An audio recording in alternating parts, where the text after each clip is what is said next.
Վարչապետ Փաշինյանը հանդիպել է Միացյալ Նահանգների Կոնգրեսի ներկայացուցիչների պալատի անդամ Աբրահամ Համադեին։ Կողմերը կարևորել են Հայաստանն Ամերիկայի Միացյալ Նահանգներ հարաբերությունների հետագա զարգացումը եւ գործակցության ընդլայնումը քաղաքական, տնտեսական, տեխնոլոգիական ոլորտներում։ Քննարկվել են նաեւ Հայաստանի եւ Ադրբեջանի միջև խաղաղության գործընթացը, տարածաշրջանային զարգացումները եւ TRIP նախագծի իրականացման ընթացքը։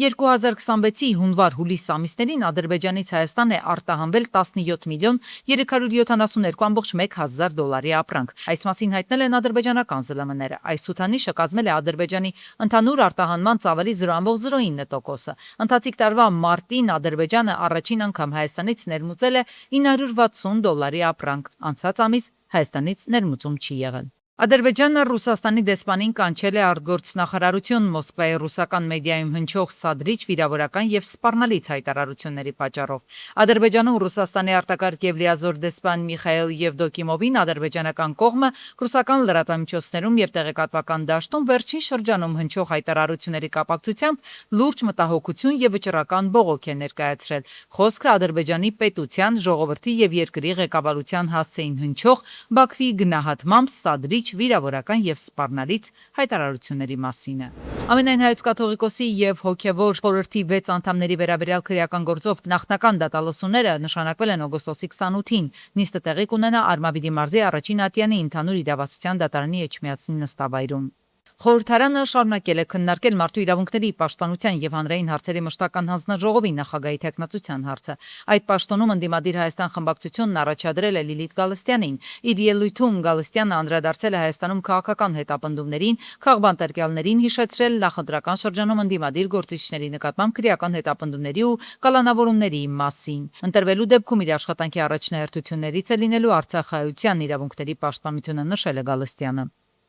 ՊԿ արձանագրել է հուլիսին 269 ՀԴՄ խախտում, 69 չձևակերպված աշխատողի դեպք եւ 23 անկանխիկ վճարումների խախտում, ընդհանուր 144,5 միլիոն դրամի տուգանքով։ Խախտումների մեծ մասը գրանցվել է առևտրի, հանրային սննդի, շինարարության եւ ծառայությունների ոլորտում։ ՊԿ հորդորում է հարկ վճարողներին պահպանել օրենքի պահանջները եւ ապահովել հարկային կարգապահություն։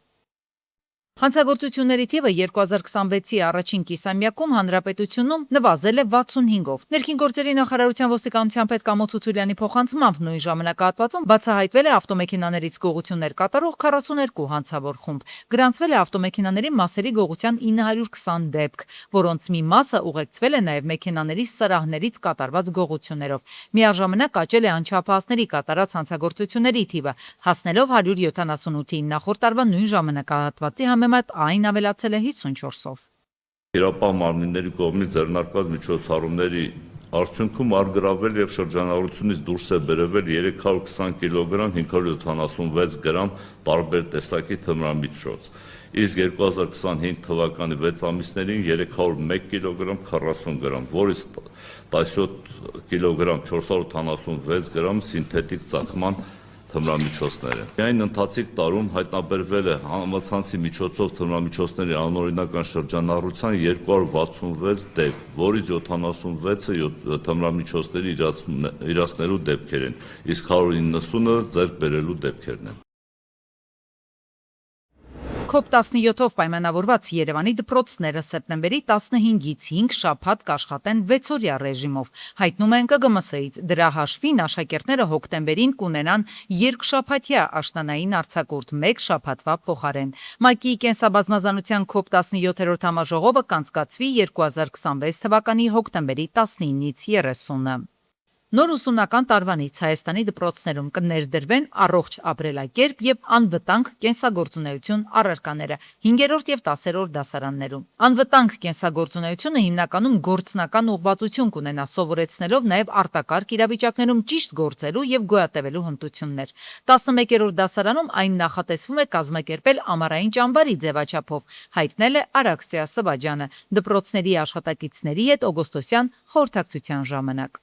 Առողջապահության նախարարությունը տեղեկացնում է, գաջեթների եւ համացանցի չափից շատ գործածումը կարող է բացասաբար ազդել երեխաների զարգացման վրա։ Փոքր երեխաների մոտ այն կարող է խանգարել խոսքի, շարժման հմտությունների եւ քնի զարգացումը, իսկ ավելի մեծ տարիքում առաջացնել ուշադրության, ուսման, վարքի եւ ինքնագնահատականի խնդիրներ։ Դեռահասների դեպքում չափից ավելի սմարթֆոնի եւ սոցիալական ցանցերի օգտագործումը կարող է հանգեցնել քնի խանգարումների, տագնապի, իրական շփումների նվազման եւ կախվածության։ Մասնագետները խորհուրդ են տալիս սահմանափակել էկրանի ժամանակը եւ ավելի շատ ուշադրություն դարձնել երեխայի հետ կենթանի շփմանը, խաղին, ֆիզիկական ակտիվությանը, բավարար քնին։ Հրազդանի մեծ կամրջի նորոգման աշխատանքները շարունակվում են։ Առաջնային նպատակը անվտանգ երթևեկության վերականգնումն էր, այնուհետև կառույցի շինարարական աշխատանքները ոչ երթևեկերի գոտի տեղափոխելը։ Գործընթացը շարունակվում է կամրջի թռիչքային կամարի եւ հենարանների վնասված հատվածների ամրացման ու վերականգնման, թուջե բազրիկների վերականգնման եւ մի շարք այլ ուղղություններով։ Ամբողջական նախագիծը կավարտվի մինչեւ տարեվերջ։ Զբոսաշրջային ոլորտի ընկերությունները այսուհետ ստիպված են լինելու ավելի թափանցիկ աշխատել։ Կառավարության ընդունած որոշմամբ ստեղծվելու է զբոսաշրջային ծառայություններ մատուցողների տվյալների շտեմարան։ Ընկերությունների ղեկավարները ԵՍ-եմ համակարգով պարտավոր են լինելու գրանցվելու հատուկ հարթակում եւ իրենց գործունեության մասին ծանուցել պետությանն ու սպառողներին։ Ծանուցումը պարտադիր է լինելու զբոսավարների, ուղեկցորդների, տուրօպերատորների, տուրիստական գործակալների եւ հյուրանոցային ծառայություններ մատուցողների համար։ Հարթակում հյուրանոցները պետք է ֆիքսեն համարների եւ ննջարանների քանակը, ինչպես նաեւ ամրագրեն տվյալները, իսկ տուրօպերատորներն ու գործակալները իրենց ծառայությունների աշխարհագրական ուղղությունները։ Ծանուցում չներկայացրած ընկերությունները ենթարկվելու են պատասխանատվության։ Պրոցեսը վերահսկելու է պետական եկամուտների կոմիտեն։ Շատ բողոքներ ստանում էր զբոսաշրջության կոմիտեն, ոլորտում ոչ հավասար մրցակցային դաշտի ստեղծման, շատ տնտեսավարողներ, որոնք աշխատում էին բոլոր պայմանները պահպանելով, օրենսդրական բոլոր պահանջների պահպանմամբ, իրենց կողքին տեսնում էին այլ ծառայություններ մատուցողների, որոնք առանց պետական գրանցման, առանց հարկեր վճարելու, առանց աշխատողներ ունենալու կարողանում էին նույն ծառայությունները մատուցել եւ ավելի շատ եկամուտներ ունենալ։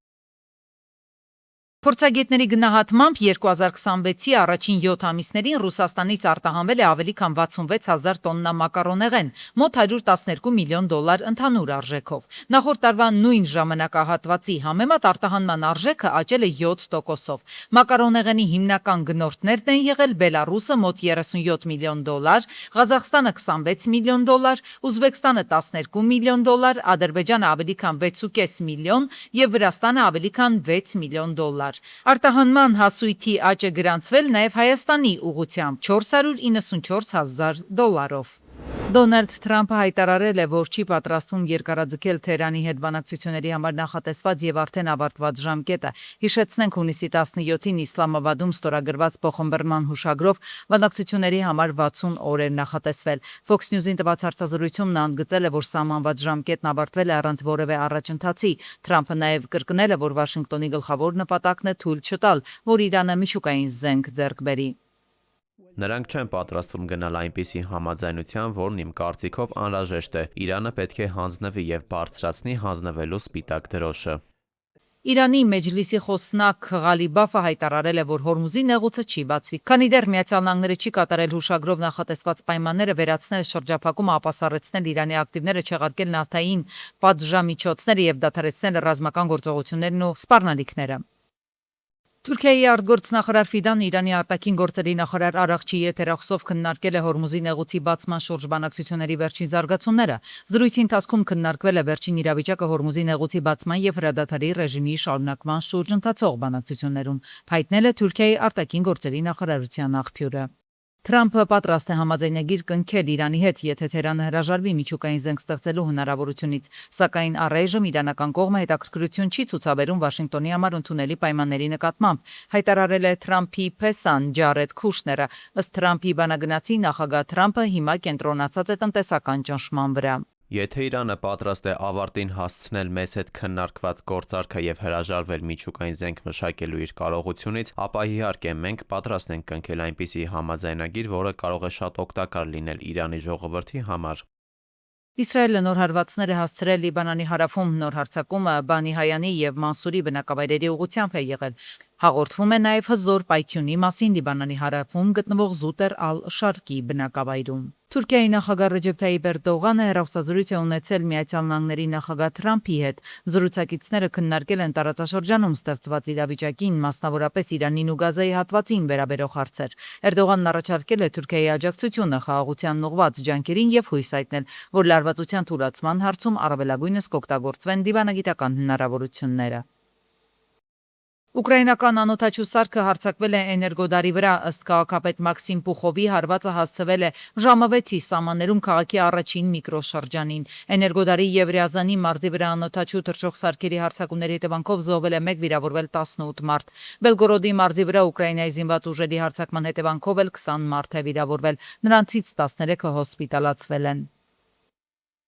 Խարկովի մարզի Պեչենեկ բնակավայրը ենթարկվել է հրթիռակոծության, ռուսական զինուժի հարձակման ընթացքում 10 մարդ է զոհվել, կան տասնյակ վիրավորներ։ Հասցված հարվածներից վնասվել են առանձնատներ, խանութներ եւ ավտոմեքենաներ։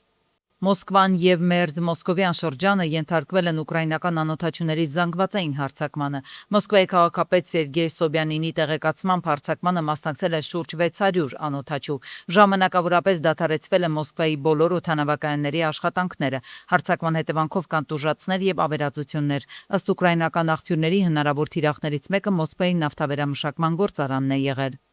Ռուսաստանը մեղադրել է Մեծ Բրիտանիային Ուկրաինայի հակամարտության սրման մեջ բրիտանական արտադրության անօթաչուների Ռուսաստանի տարածքում կիրառման մասին հաղորդագրություններից հետո։ Մոսկվան հայտարարել է, որ Լոնդոնի գործողությունները հետևանքներ կունենան։ Մեծ Բրիտանիան իր հերթին վերահաստատել է Ուկրաինային աջակցելու իր դիրքորոշումը։ Ռուս-ճապոնական հարաբերություններում վերջին օրերին նկատվող նախագահ Վլադիմիր Պուտինի Կուրիլյան կղզիներ այցով պայմանավորված լարվածությանն է անդրադարձել Ռուսաստանի արտգործնախարար Լավրովը։ Ռուսական կողմին դուր չի եկել Պուտինի այցից հետո Ռուսաստանի դեսպանին Ճապոնիայի արտաքին գործերի նախարարություն կանչելու փաստը։ Ճապոնիան 1945 թվականին Ռուսաստանի վերահսկողության տակ անցած այդ կղզիները ցայսօր էլ համարում է իր տարածքի անբաժան մասը։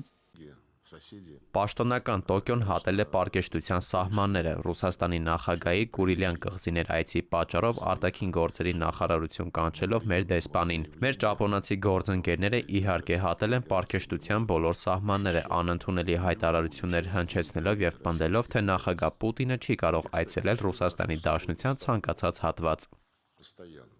Հյուսիսային Կորեան պատրաստվում է Ռուսաստան ուղարկել զգալի թվով զինծառայողներ Ուկրաինայի ռազմական հետախուզության տվյալներով 2026-ի օգոստոսի դրությամբ Ռուսաստանի տարածքում գտնվող մոտ 8500 հյուսիսկորեացի զինվորականներից ձևավորվել է 4 բրիգադ, որոնք գործում են ռուսական զորքերի հյուսիս խմբավորման կազմում։ Վերջիններս ակտիվ մասնակցություն չեն ունենում Ուկրաինայում ընթացող մարտերին, նրանց խնդիրը Ռուսաստանի պետական սահմանի պահպանությունն է։ Ըստ տեղեկությունների Ռուսաստանի տարածքում հյուսիսկորեական զորախումբը ենթարկվում է ռոտացիայի զինծառայողների ընդհանուր թիվը կազմում է 23-ից 25,000 մարդ։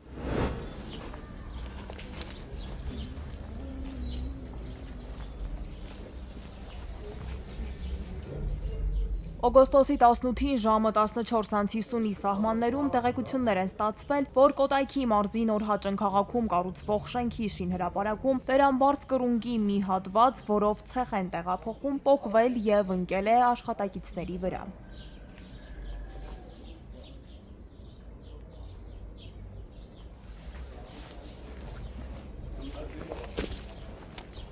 Ֆոտոլրագրող Գագիկ Շամշյանի տեղեկացմամբ տեղում հայտնաբերվել է մահացած 1 հոգի, 2 հոգի էլ, որոնց քաղաքացիները ու փրկարարները պատկարակներով մոտեցրել են շտապօգնության մեքենաներին, տեղափոխվել են հիվանդանոց, սակայն ճանապարհին նրանցից մեկը գիտակցության չգալով մահացել է։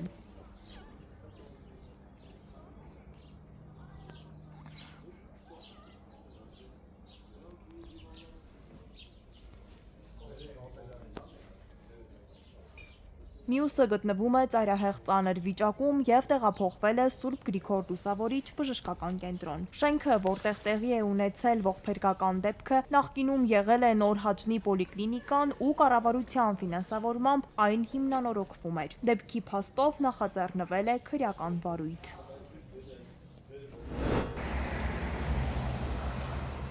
Օգոստոսի 17-ին խոշոր ավտովթար է տեղի ունեցել Երևանում։ Գայի Պողոտա, Բաղյան եւ Հովանիսյան փողոցների խաչմերուկներում բախվել են Renault, Nissan-ը եւ Mercedes-Benz-ը։ Գագիկ Շամշյանի տեղեկացմամբ վթարի հետևանքով նախ 2, հետո եւս 1 հոգի մարմնական վնասվածքներով տեղափոխվել են Երևանի տարբեր մասնագիտացված հիվանդանոցներ։ Փրկարարները Renault Մակնիշի ավտոմեքենայի վարորդին դուրս են բերել ավտոմեքենայից եւ 2 տուժածի հետ մոտեցրել շտապօգնության ավտոմեքենային։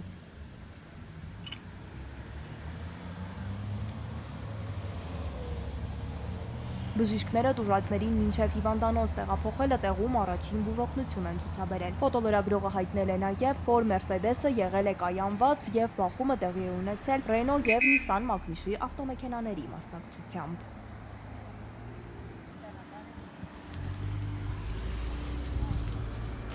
Օգոստոսի 16-ին Արարատի մարզում Mercedes-ը դեպի Երևան ընթանալիս բախվել է հիմնանորոգվող կամրջի համար տեղադրված բետոնե արգելապատնեշներին։ Դեպքի վայր են ժամանել ներքին գործերի նախարարության,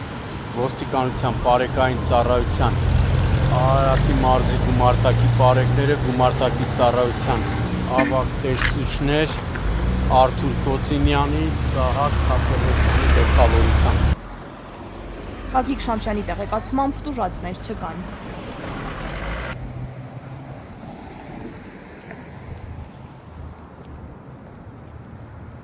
Օգոստոսի 16-ին եւս 1 ավտովթար է տեղի ունեցել Երևանում։ BMW X5-ը Դավիթ Բեկի փողոցում բախվել է ճանապարհի մեջտեղում շինարարական աշխատանքների համար տեղադրված պաշտպանիչ երկաթե ճաղավանդակներին եւ մոտ 100 մետր առաջ ընթանալով հայտնվել ճանապարհի մեջտեղում։ Օպերատիվորեն ժամանել են ներքին գործերի նախարարության, ոստիկանության, բարեկային ծառայության, Երևան քաղաքի գնդի գումարտակներից մեկի բարեկները, գումարտակի հրամանատարի տեղակալ Դավիթ Հովանեսյանի գլխավորությամբ։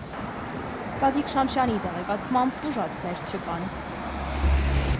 Գագիկ Շամշյան այսօր։